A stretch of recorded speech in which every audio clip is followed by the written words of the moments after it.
Actually, okay, basahin natin to. May nag-send din pala sa akin. First time ko Okay, ito. Si Bangag pala, according to our puting ahas, nung nag-aaral pa lang siya sa high school, ay pumapatol pala siya sa pareho niyang espada. Basahin ko to, hindi na nagsabi sa akin to. Teka lang, hanapin ko lang. Since magmarites tayo dahil uso ngayon ang usapang ng showbiz, sabi ko nga, ano ang matibay? Yung kay Maris Racal o itong torjaka ni Lisa Tanas? At Jutay daw yung kay Kuting. Shout out kay Palangga, you know who you are. Sabi niya sa akin, basahin ko lang Medyo gross lang yung mga pinag-uusapan namin. Group actually to Oh my God. Hindi ako nagsabi nun Ito, sabi sa Palangga, alam mo yan, sabi niya si Bangag, napakalimutan ng bata pa. Total, uso naman ngayon ang text messages. O, di ba? Nakita ko yan. At mabasa, actually hindi lang isang tao nagsabi niyan sa akin.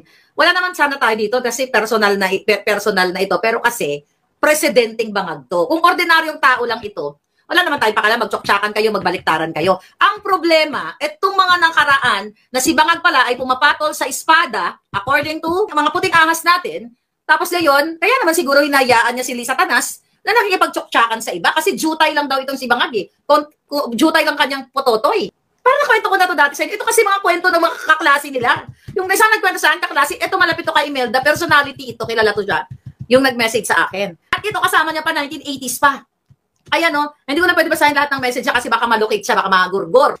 Jutay o gamay lang daw. Tapos, nung high school si Bangag, talagang pumapatol siya sa espada. Wala na naman tayo doon. Kaso lang sa mga nangyayari ngayon, ang pinaka-usapan natin ngayon, yung may nagurgur na PSG.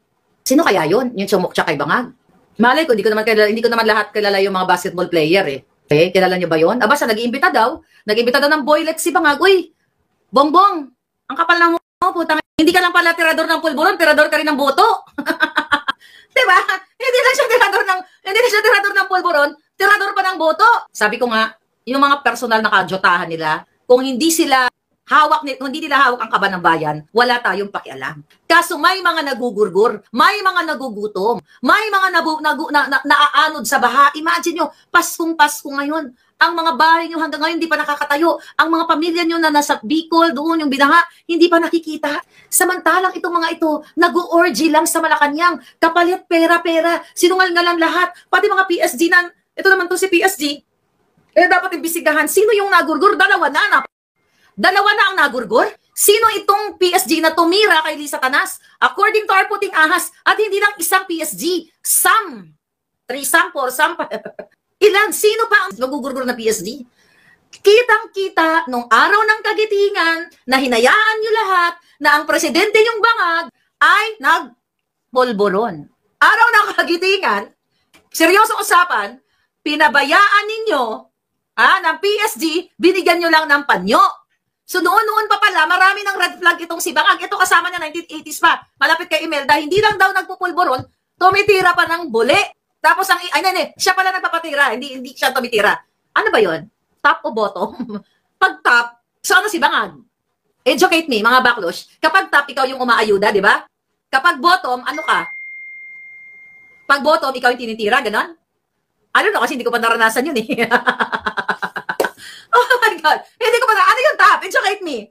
Pag top, ikaw yung gumaganon, di ba? Nakalimutan ko na yun. May classmate ako dati sa nursing, sinabi niya yan sa akin, pinaliwanag niya sa akin Nakalimutan ko na, okay? Pag gumaganon, ikaw gumaganon, top ka. Pag ikaw yung nagbe-bend down, bottomesa? Oo, bottomesa. So bottomesa si Bangag? Bottom siya. Bottom siya. Yun. Yan. Nakita nyo na, May 9. Hindi lang isang tao, dalawang source ang nagsabi sa atin. Kaya huwag na kayo pumunta din kay Maris. Wala yan. Bata ba dito tayo sa issue ng mga taong may hawak ng pondo natin? Pag top, yun yung tumitira. Yun. So si Bangag girl. Di ba? Pag bottomesa girl. So siya nagpapatira. Kaya no wonder siguro, kaya naman nakikita din sa Tanas. Kaya ginombag nga siya nung September of 2022. September 19 ba yun? Doon sa taas ng eroplano, di ba?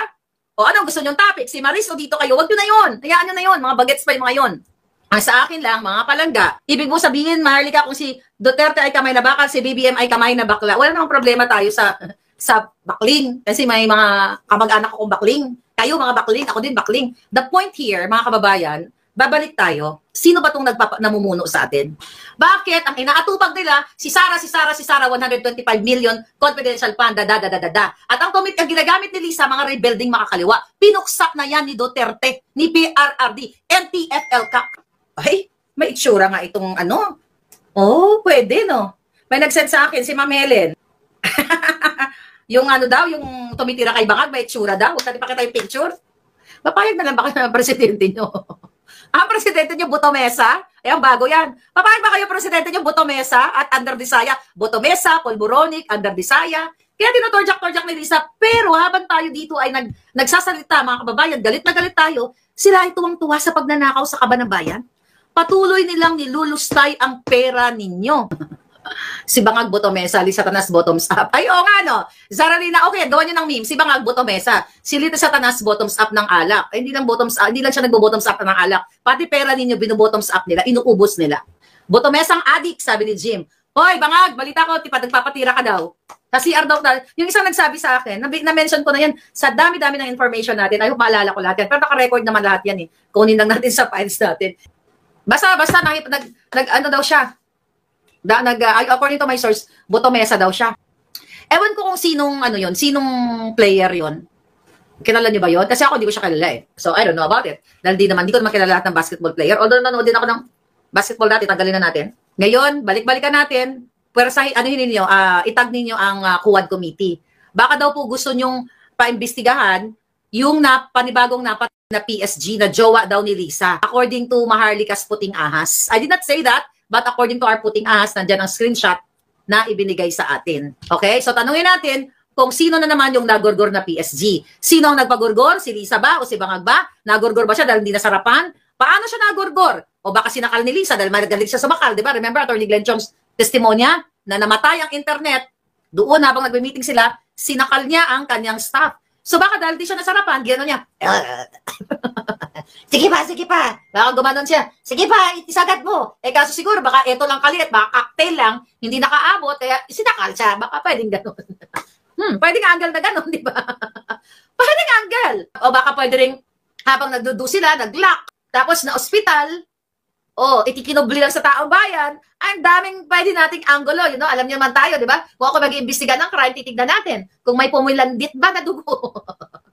Titignan natin yan, paano nagurgur ang PSG? Pwede rin naging masokista si Lisa Tanas, yung PSG nakaganyan, tapos nilatigo-latigo ni Lisa Tanas, di ba? Nilatigo niya ng bongga-bongga, tapos hindi nakayanan. Anong angle ang gusto ninyo? Pwede rin, nag-orgy silang tatlo, nilalatigo ni Bangag at saka ni Lisa si PSG kasi nag-e-enjoy sila dahil nasobrahan. Pwedeng ganon. Pwedeng ganon kasi ayaw imbestigan. Tayo dito mag-speculate. Kung ako mag-imbestigan, titignan ko kung mayroon bang blood spatter or whatever. Diba? Alam niyo naman ako fan ako ng forensic, mga forensic na yan. Favorite ko yung mga crime na yan eh. Okay? At sarap manood ng ganyan kasi you'll learn. Kaya titignan natin, ano ang anggulo? Kung paano nagurgur itong PSG na ito, kung may nagurgur man. Tahimik eh. Nabanggit na nga ni PRRD, kung hindi yan totoo, di ba? Binanggit ni PRRD yan. Na-validate yan. I think a month ago na yun, nag-mention si PRRD na may PSG nagurgur. That was long time, I think a year ago. And now ito latest ang chika na may nagurgur na naman, isa sa katsok-tsaka ni Lisa Tanas. So we don't know hanggat walang investigation.